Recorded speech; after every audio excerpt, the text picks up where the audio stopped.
श्रीगणेशाय नमः। नारायणं नमस्कृत्यं नरं चैव नरोत्तमं देवी सरस्वती व्यासं ततो जयमुदीरये। नमोऽस्तु नन्दाय सहस्रमूर्ते सहस्रपादाक्षसुरोर्वावे सहस्रनाम्ने पुरुषाय सहस्रते सहस्रकोटियुगधारिणे नमः। नमः कमलनाभाय नमस्ते जलसायने नमस्ते केशवाय अनंत वासुदेव नमोस्तुते।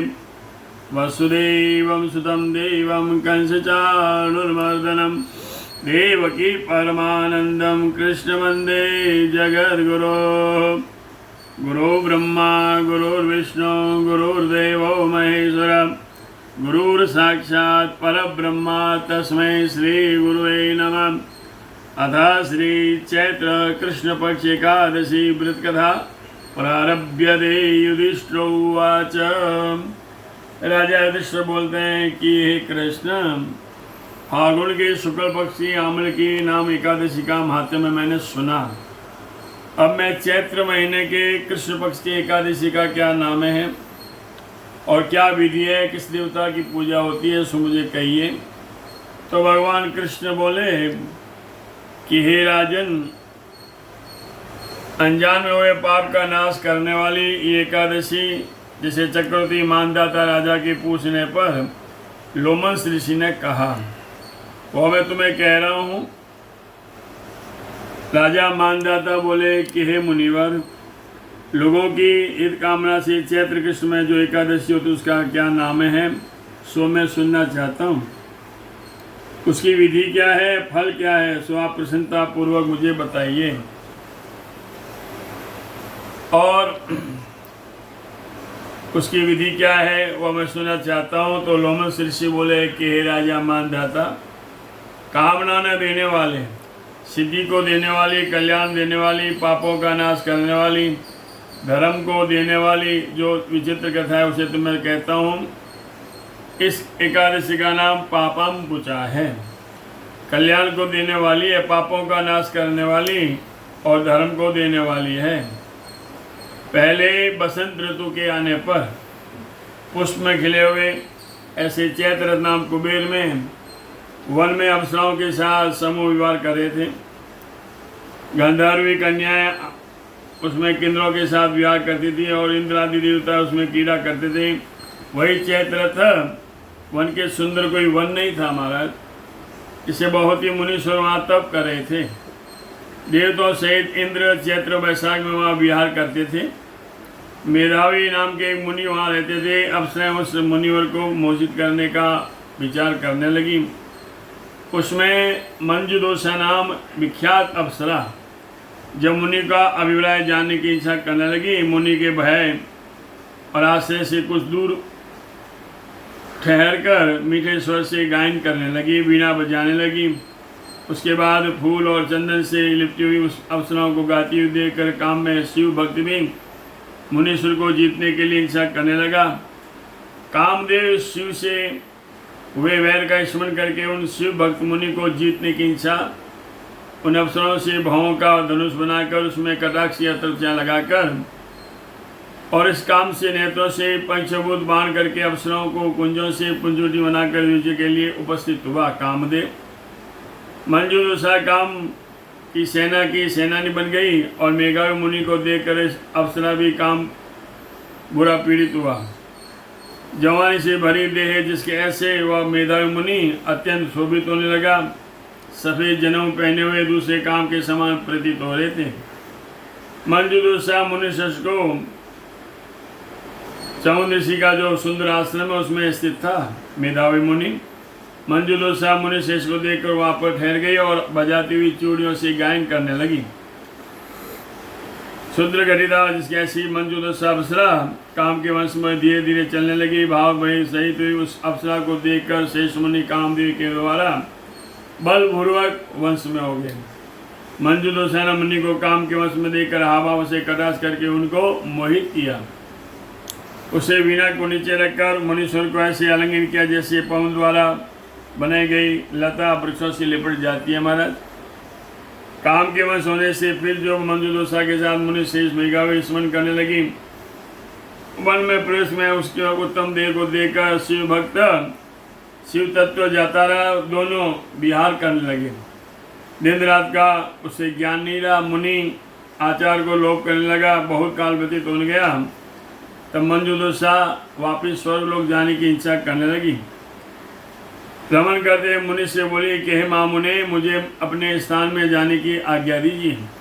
तब मेधावी मुनि बोला, हे वरानने, तू अभी तो संध्या समय आई है, इसलिए जब तक मैं प्रभात संध्या न करूं तब तक मेरे समीप रहो। इस प्रकार मुनि के वचन को सुनकर भयभीत होकर ऋषियों के शेष मुनि को विहार करने लगी।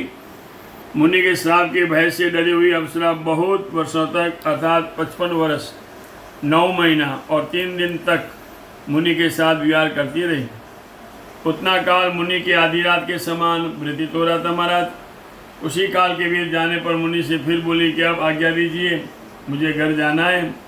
तो मेधावी ऋषि बोले, मेरे वचनों को सुन। प्रातःकाल तो है, जब तक मैं संध्या करूं तब तक तू ठहर। मुनि का वचन सुनकर वह भय से पीड़ित होकर फिर सुंदर मन में हंसना ऐसी अप्सरा कुछ मुस्कुराकर बोली। अप्सरा बोली कि हे महामुने, तुम्हारी संध्या का कितना प्रमाण है? अभी गई नहीं है। मेरे ऊपर कृपा करके बीते हुए काल का विचार करो। और उसके ऐसे वचनों को सुनते उसमें नेत्र कैसे मुनि अपने हृदय में ध्यान करके समय देखने लगे। इसके साथ 57 वर्ष से ज़्यादा व्यतीत हुआ। आँखों में चिंगारी निकलने लगी। मुनि बड़े क्रोधित हुए। तब का क्षय करने वाली अप्सरा उसे काम रूप में देखने लगे। बड़े दुख से इकट्ठा किया, मेरा तप तुमने नष्ट कर दिया। कामते हुए होठ व्याकुल इंद्रिया जिनकी ऐसी मेधावी मुनि ने उसे श्राप दिया कि तू जा पिशाच योनि में चली जा।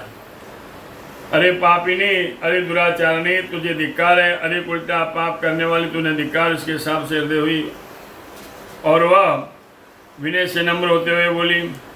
मुनि के प्रसाद चाहने लगी।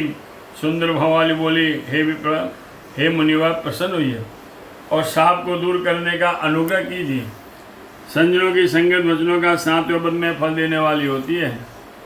हे ब्रह्मन, आपके साथ मेरे बहुत सारा वर्ष बीते हैं, इसलिए व्यतीत किए। हे स्वामी, मुझ पर प्रसन्न हुए। तो मुनि बोले, हे भद्रे, श्राप का अनुग्रह करने वाला, मेरा वचन सुनो। मैं क्या करूं? अरे पापनी, तूने मेरा बड़ा तप नष्ट किया। चैत्र मास के कृष्ण में जो शुभ एकादशी उसका नाम है पाप मोचनी।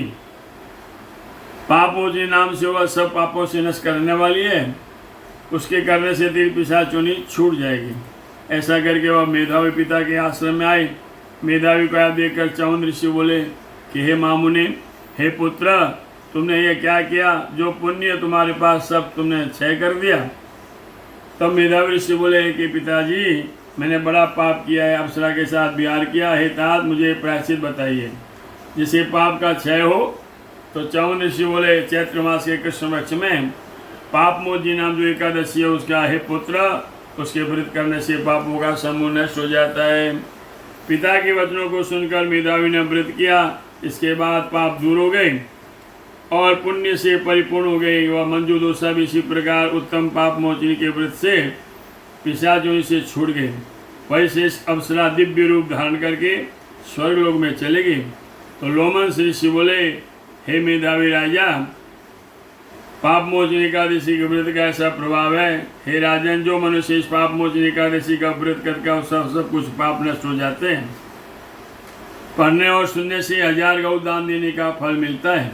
ब्रह्मत्या, बुराना, सुरावी, गुरु त्यागी, बड़े बड़े पाप के व्रत करने से सब पाप छूट जाते हैं। ये उत्तम व्रत करने से मनुष्य के बहुत पुण्य प्राप्त होते हैं।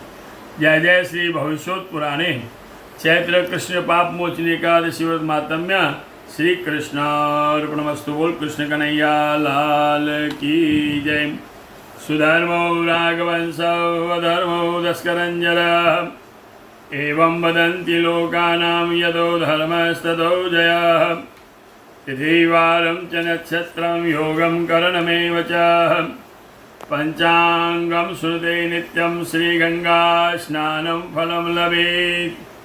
आज आए करके ठाकुर जी ने चैत्र मास रे कृष्ण पक्ष री द्वादशी में एकादशी रो व्रत पाप मोचनी एकादशी व्रत वैष्णव संभ्रांत वैष्णव के लिए काल 13 गुरुवार प्रदोष व्रत 14 शुक्रवार अमावस्या शनिवार नयो संमत 2082 रविवार ने प्रारंभ होशी नवरात्रा प्रारंभ होशी सब भक्तों ने नवरात्रि और नव वर्ष शुभकामना। जय श्री कृष्ण। चेन्नई सु कमल व्यासरा जय श्री कृष्ण। बोल कृष्ण कन्हैया लाल की।